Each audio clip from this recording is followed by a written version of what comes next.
Welcome to the One Question Leadership Podcast. This is Kevin White, Deputy AD at Clemson University. My thoughts on leadership. We help establish the vision of the organization. As a leader, we try to embed a sense of purpose into the heart and soul of each employee, inspiring them to internalize their purpose and their role and responsibility to our organization. I strive to empower people to walk with me together as a team instead of behind me. Being a part of the NCAA Leadership Institute allowed me to understand who I was as a leader and also to further develop my skills at bringing people together to accomplish a shared set of goals. Thank you for tuning in, and I hope you enjoyed the episode.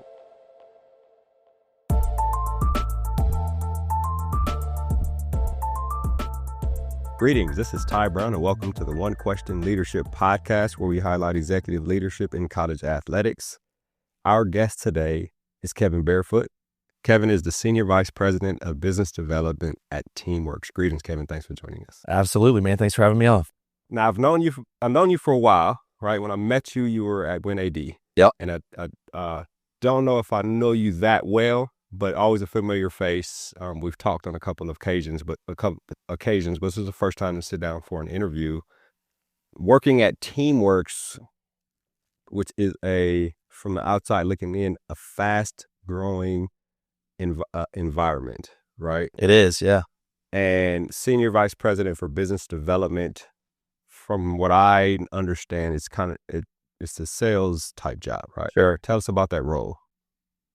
I got the easiest job in the building, man. I get to go out and kind of evangelize for the company and the products that we have, and share all the things that we're doing, and create excitement, create demand around our products. And so business development it's sales, right? Like we're going out and selling the products that we have. But I think that the cool part about it is it's really very consultative. It's not a situation where I have a widget and I'd come to you and I'm like, Ty, I have this widget, do you want this widget, yes or no?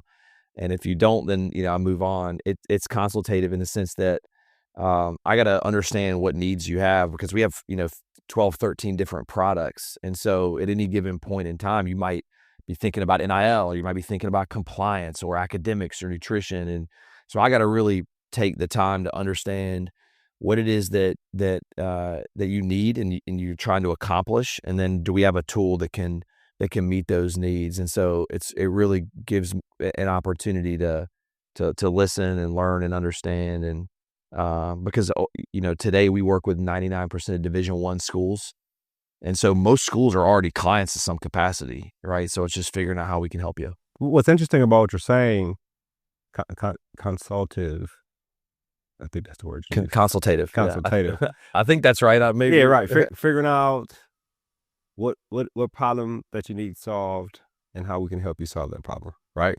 And a company like Teamworks, which can solve a lot of the issues, right? And if Teamworks can't, within a year or two, they've bought a company that can, right?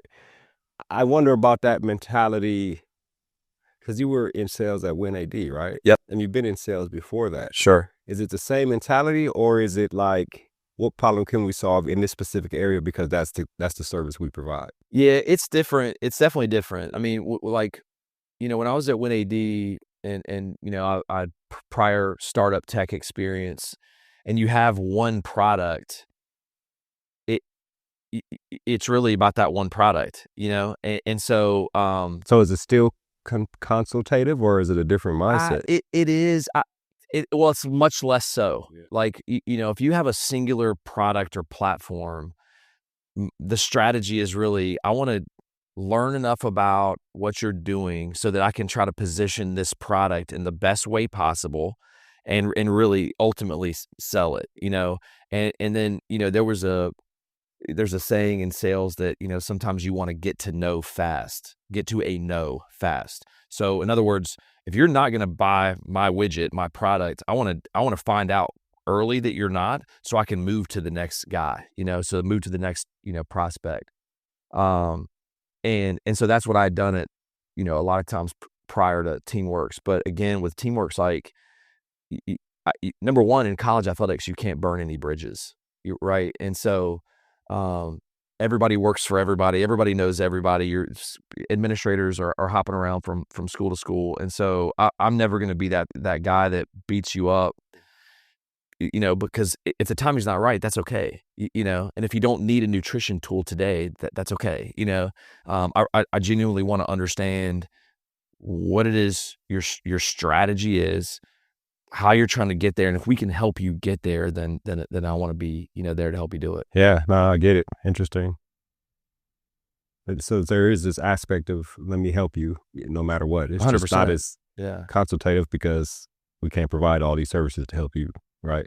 Yeah, we got to add value. You got to add value. Particularly in a world where athletic administrators, professional organizations are trying to contain costs because there's new expenditures, right? Like in college athletics, for example, you got, revenue sharing on the horizon where schools are having to kind of go out and find millions of dollars.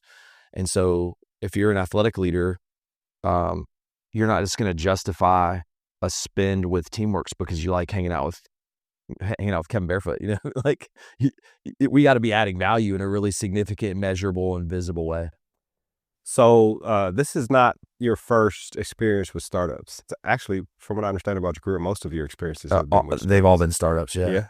What was the first one? Was that right out of school, or tell me about your first experience? Right out of college, startup tech company in the restaurant industry, and that's kind of where I got bit by the bug. Right, is like the two things that I enjoyed were tech was exciting, and this was back in 2003. Software as a service was really starting to emerge, and the great thing about tech is you can experience hyper growth, and so that was exciting. Of like you can take a company from zero to really, a fast growing entity, and the tech world the tech space is a great space for that hyper growth, and then two. Startup is just that I could come in and make a difference every day. Like there's, if you're a number employee at a big company with thousands of employees, it's hard to move the needle. But in a startup with 15 people, like I can come in and move the needle every single day. So the combination of those two things, like heavy contribution opportunity and hyper growth opportunity was what was really appealing out of school. Yeah, that's interesting. When AD, I was first exposed to it when I used to volunteer with Dutch Balkman. It might have been when I first was exposed to Dutch. He's a legend. Your face. Yeah, Dutch is a legend, 100%. The old D1A associations. I spent a lot of time at the I think it was the Hilton Anatole at the annual meetings and where the meetings were going on. And I used to be the lobby lurcher, right? I'm like, I didn't know anybody in college athletics. So when we were starting with AD, I would just show up at the D1A. So that might be where I've known your face from, right? That's probably it.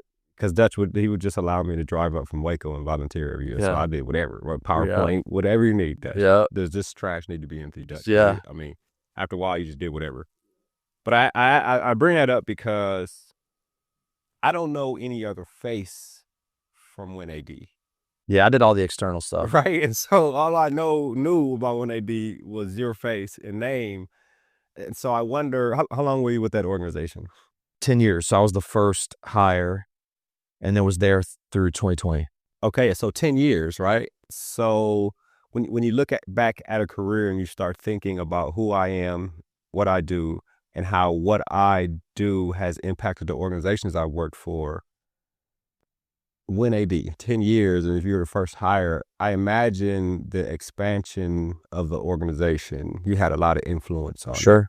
Is that something you can tell the story of without sounding too braggadocious? Yeah, I mean, it's fun to build stuff, it's fun to build stuff, and at Win AD, we were right place, right time, right product. It was at a time where college athletics was really exploding from a commercial standpoint, right? These TV deals were starting to get a lot bigger. There's a lot more money coming into college athletics.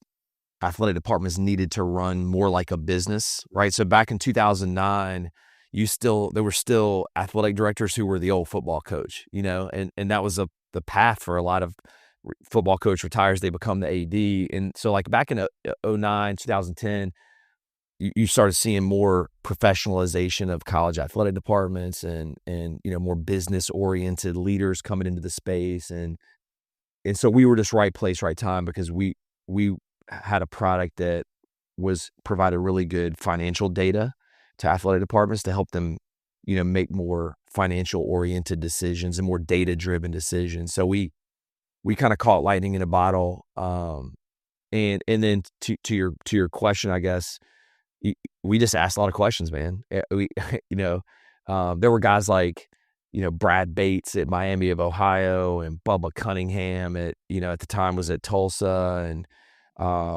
Drew Marichello was one of our early clients, at BU. And we just started building stuff and said, hey, this is what we have today. This is what we're thinking about doing. Is this a good idea? How do you want it to look? What should we do next? And we, a lot of times, keeping it simple is the best strategy. We just went out and asked the schools that we wanted to sell stuff to, like what they want to see next and what they want us to build. And then we just go build it. And so, keep it simple. That's interesting. In a minute, I'm gonna ask you about getting the Teamworks. But before we do that, I know there was a stint before WinAD. Still sales, but was that a startup or was it? I think you were selling tools. Manufacturing. Yeah, it's a random occurrence that prior to WinAD, I was in the manufacturing space. I was literally selling metal. Yeah. Was that a startup or was that just a company? It was a small company. Yeah, it was a startup. Okay. And I woke up every day for 2.5 years and sold machined parts and castings and forgings, and it was, which was a necessity. I see. I imagine the tools were and the parts were a necessity. Yeah, right? I mean, because if you're Caterpillar, you don't you manufacture tractors and backhoes and all that stuff, but you don't manufacture the parts that go in, right? And so Caterpillar has to buy 7 million lug nuts and bolts. Oh, wow. And, yeah, all the plates things. and all, Yeah. GM, Chrysler, we sold to BMW and these big companies, all the parts that go into their finished products. And so like you're part of the machine of making all these cool products, but every day you wake up and read about metal, and it's as exciting as it sounds. And so 2.5 years in, I'm like, it was brutal. It's tough. You're just forcing yourself to go to work every day, Right? And out of necessity to make money and earn a living. And I think I said to you, like, no pun intended, what I learned from that job is that you can't manufacture passion. Right. And if you don't have passion for what you're doing, it's going to show, and then you're not going to be, you're not going to get the results you want. You're not going to achieve in the way that you want to. Yeah, interesting. You can't manufacture passion, right? Yeah, I've learned that over the years, right? Now the complementary statement to that is you also can't hide passion. Yeah. So, and that's what I think has helped me be successful in college athletics, because you can't hide it if you got it. I love what I do. I love waking up every day and reading about sports, and I love getting to know the people in the industry and observe, the changes that have taken place over the last, decade and a half. And so if people see how passionate you are, I think they have confidence that you're going to deliver on what you say, and you're going to fulfill the commitments that you make, and that you're going to work hard to achieve the outcome that you've agreed upon. Right. And so, you can't manufacture passion, you can't hide it. And it's absolutely a key ingredient to success. Just success 100%. And then I guess you found when AD came knocking on the door. I mean, how did you hear about? Because when, this was a new concept in college athletics. So tell me how that got across the front of you, and you're like, this is what I want to do. It fell in my lap. It was serendipitous.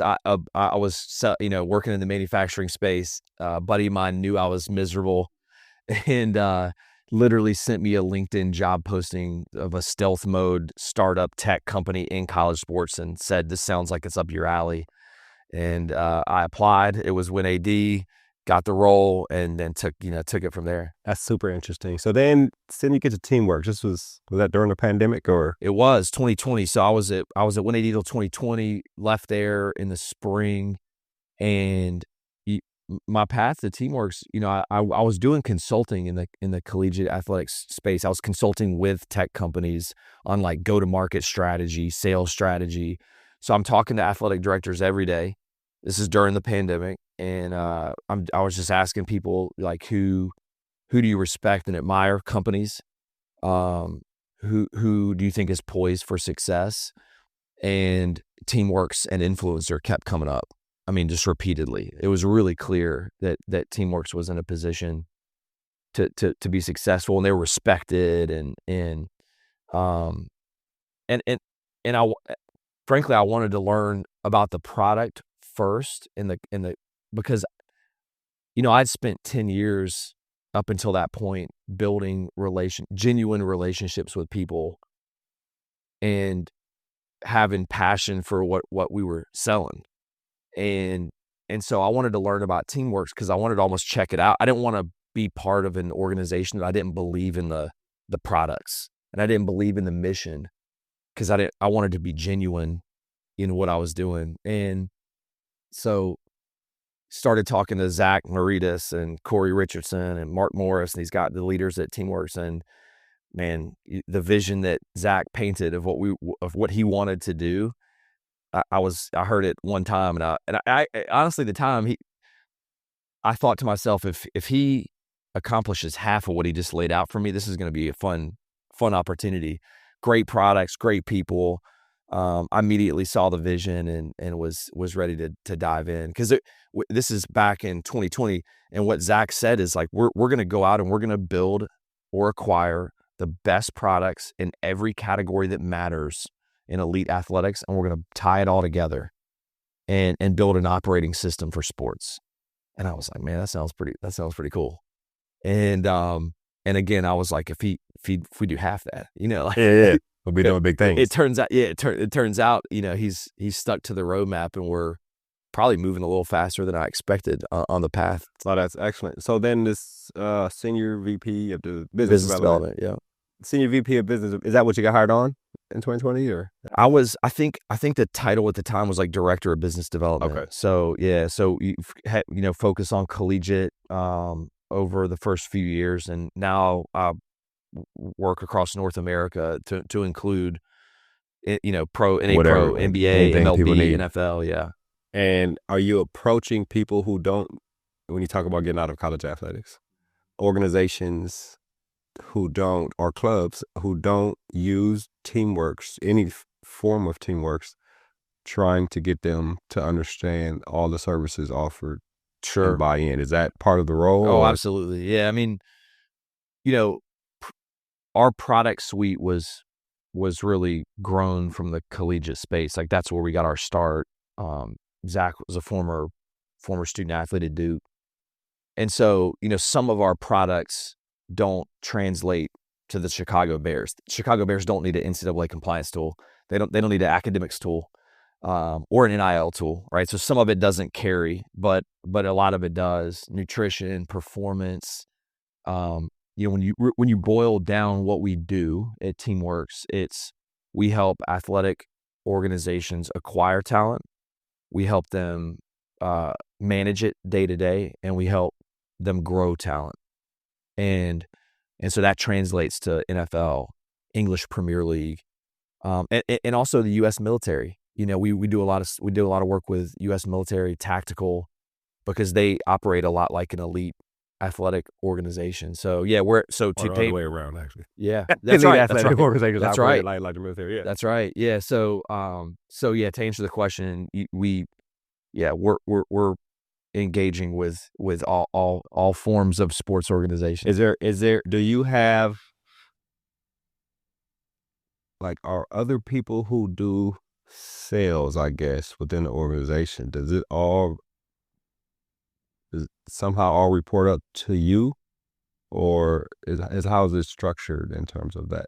Yeah, structure wise, it varies a little bit by what kind of division you're talking about. Collegiate, myself and Mark Morris are the kind of the two guys that stuff funnels up to in North America. But we have a little different structure in collegiate, out of necessity for how we need to serve those partners versus how we might in pro. But yeah, I get to work across a lot of different facets of the business, from marketing to sales to business development. The reason I'm asking that question is because I'm trying to find out, like, are there people that you lead? Like, how involved are you with people in the organization? Yeah, right? definitely involved. So tell us about that involvement with people within the organization. Yeah, I think that's been the biggest growth opportunity for me at Teamworks. Working prior to Teamworks, I'd never worked at a company with more than 20 people. Okay. And so in all of those situations, I was mostly a lone wolf. It was like, we have these objectives. They were mostly sales objectives. We have these objectives, go out and execute. And then I would go out and build the relationships and sell the widget, and so at Teamworks, I've had the opportunity to manage people. And so that takes you out of yourself, when you have to think about, like, how do I help someone else achieve their professional goals, and how do I help them continue to learn and grow and expand, and so it's been a treat, man. It's been a great opportunity to think about the people side of it, and the strategy, and it's been a great growth opportunity. Where are the challenges in that? If that's not something you've had to do before, now it's something new. Tell me about. Yeah, well, there's the further you kind of move up the chain of an organization, the more HR stuff you're dealing with, the more people issues you're dealing with. Yeah. And it's not always a bad thing, right? But if you're responsible for a team, then you got to spend a lot of time, checking in, weekly meetings, syncing up on how they're doing and how they're tracking towards their goals, and do they have I think one of the things that I've learned being a leader at Teamworks is that it's important to provide clarity of purpose for the individual. Whether you're a business development person, on my team, or sales, or what we call customer engagement or customer success, like, do you know exactly what you should be doing, right, in order to advance the goals of the organization? And if you don't, then that's on me. So that's one of the things that I think I've definitely learned and gotten better at over time, is just providing clarity of purpose. And if everybody in the organization has clarity of purpose, and all of that initiative funnels up to achievable goals for the company, then that's when you start that's when you start seeing success for the company. No, I agree. That's the Nick Saban philosophy. But I wonder about, because what's interesting to me is that the challenge of, right, you try to make a track runner the head of a football team, right? Whereas the track runner has been involved with themselves and hitting their goals. I know I'm helping the team, but it's really on my performance. But now I gotta help everybody else understand what their expectations are and how their expectations help the company achieve its goals. I wonder about that for you, because when you explain the expectations and how people will be evaluated by those expectations and how their role fits into the overall role of the organization, at that point, people can choose to do one of four things. They can choose to do their job. They can choose to excel at the job that they are chosen to do. They can choose not to do their job, or you or they may realize they might not have the capacity to do that job. So I wonder, you get into a situation where somebody either chooses not to do the job, or maybe they're not the person for the job. Then you got to look at, do I need to make a personnel decision here? Sure. And so I wonder, when you got hired on, was that a part of the role that you knew you would have to handle it? Right, and now you may find yourself in that type of role. I don't think I anticipated it as much, just because I never been around it. I never needed to operate in that capacity. It was funny when I came on to Teamworks. Number one is as a company, we looked a lot different. We had just over 100 employees. We're in the thick of the pandemic. I think they had recently downsized, a little bit to just be conservative amidst the pandemic. And, now we're at 475 employees, and at the time we had 2 products. Now we have 13, so it looked a lot different. But when I came on board, I asked the team, like, what do you have what are you trying to solve for? Like, how can I help? Where do you have challenges? And at the time, it was in college athletics, we want to get in front of athletic directors. Like, we want to get to the C-suite. Well, I just spent 10 years, doing that at the previous stop. And so I was like, I can definitely help you there. So to your question, when I first came on board, it was just like, go out and get us in front of folks so we can decision makers. Yeah. So decision makers, so we can understand what they need and try to help them. And then that evolved over time with the opportunity to lead people and having to kind of evaluate what they're doing. And the cool thing about Teamworks is that people want to be here. Yeah. We get calls every week from administrators who are burned out, or coaches. A lot of people from the industry.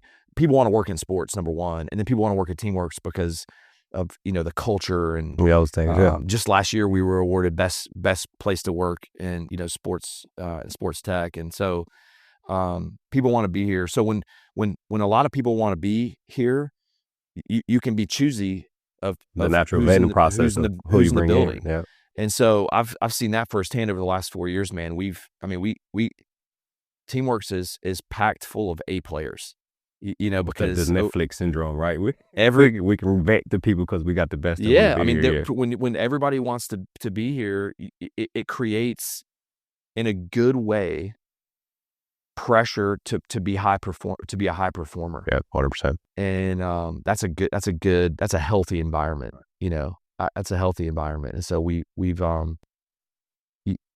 your question was, I think, like, just dealing with personnel when there may have to be a personnel decision to be made. Yeah, it's like, yeah. Because that's a new experience for your first year. Yeah. I mean, if you're not, I was on a panel with Gene Smith a few years ago, and he had this great saying or line where he said, a coach should never be surprised if I fire him.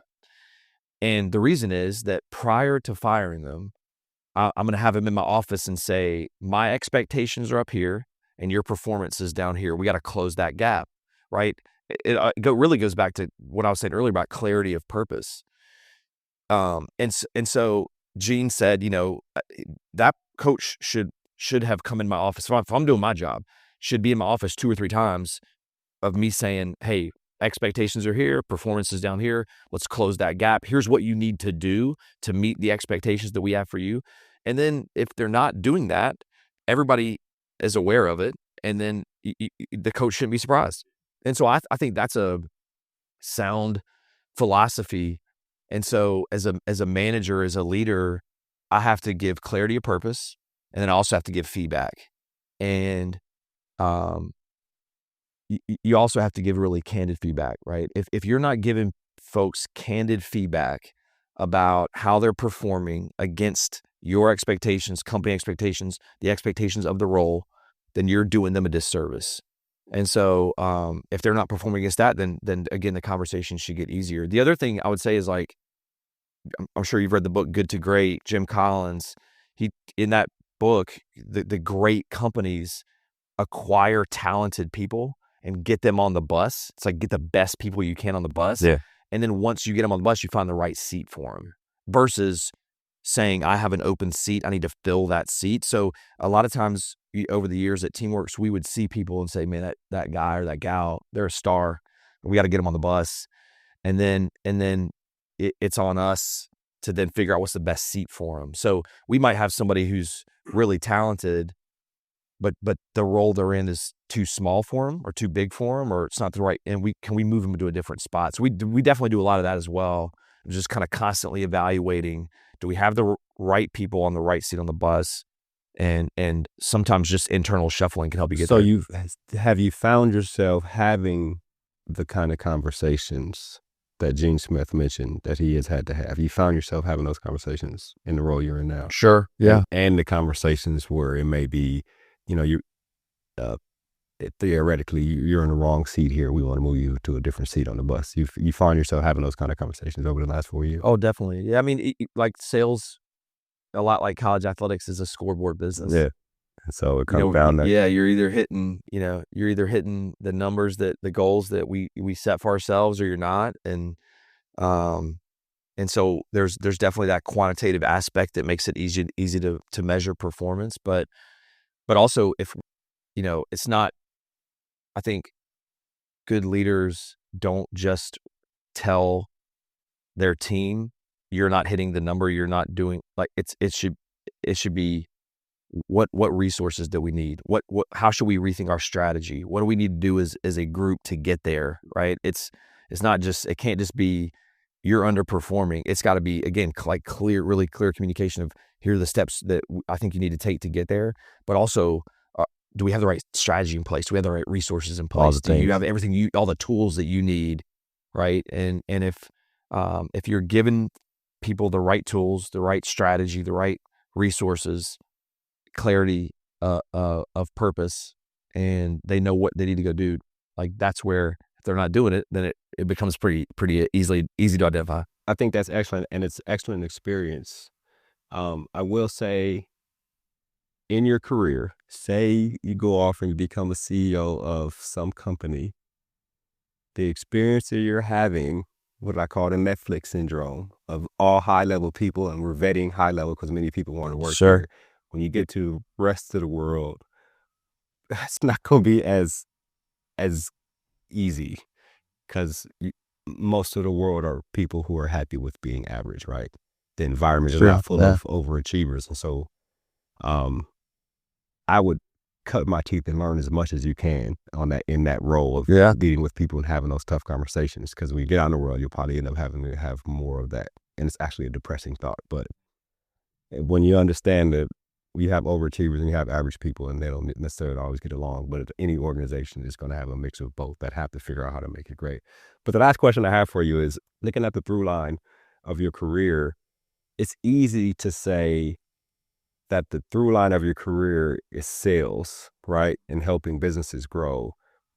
But if you have to think a little deeper than that, what would you say the thing that you have done that has impacted all the organizations and impacted your life and the people around you since you started on your professional career? What is that? It's a good question. I think it's just relationships. Okay. I think it's the process of building and maintaining relationships. Yeah, like when I'll go, college athletics specifically. When I got into athletics, I thought to myself, man, I've made it into college sports. Everybody that I interact with, I'm going to treat like I'm going to know them for the next 30 years. One of my best friends in the industry is Ed Scott at Memphis. When I met Ed, he was the assistant AD of something at Binghamton University. You know what I mean? When I met Graham Neff at Clemson, he was the assistant AD of business at Middle Tennessee State University. When I met Ren Baker, who's a good friend of mine, he was the AD at Northwest Missouri State, and I could keep going. Yep. All those guys that I met, I didn't know that they were going to be the leaders of our industry today. I treated them like I was going to know them for the next 30 years. And so that means that when I make decisions about how our business relationship together, I'm going to do right by them, right? Because I'm going to know them for the next 3 decades. When I, send them a note or a text or because they've had a tough situation on their campus, right? I'm thinking about building that relationship, for the long term. And if you approach it like that and you build just like really authentic, meaningful, lasting relationships with people, like the rest of it kind of takes care of itself, and so I think that's been a key part of it. And I would say it goes back to the passion, like if you have passion for what you're doing, you can't hide it. People see it, people gravitate towards it. You can build those genuine relationships, but there's so much in our world today that's highly transactional. Everybody lives on, the consumption of 3-second video clips and, emails and all those things. It's like, I think most of us gravitate towards authenticity and being able to build a relationship with people. So I think if you can do that, man, you got an advantage. And that's what we try to, instill in our team too, is you gotta think long-term and act long-term, and good things are going to happen. Yeah. I find that very interesting. The thought of the relationships I build them as if they're going to be 30-year relationship. I find that very interesting. Well, Kevin, this has been an excellent conversation, and we really appreciate you joining us here on the One Question Leadership Podcast. Yeah, thanks so much for having me on, man. Appreciate it. Yes, sir. That was Kevin Barefoot. He is the Senior Vice President of Business Development for Teamworks. And of course, I am Ty Brown with One Question. And keep in mind, the role of a leader is to create and maintain an environment that people want to be a part of. And as always, be better tomorrow than you are today.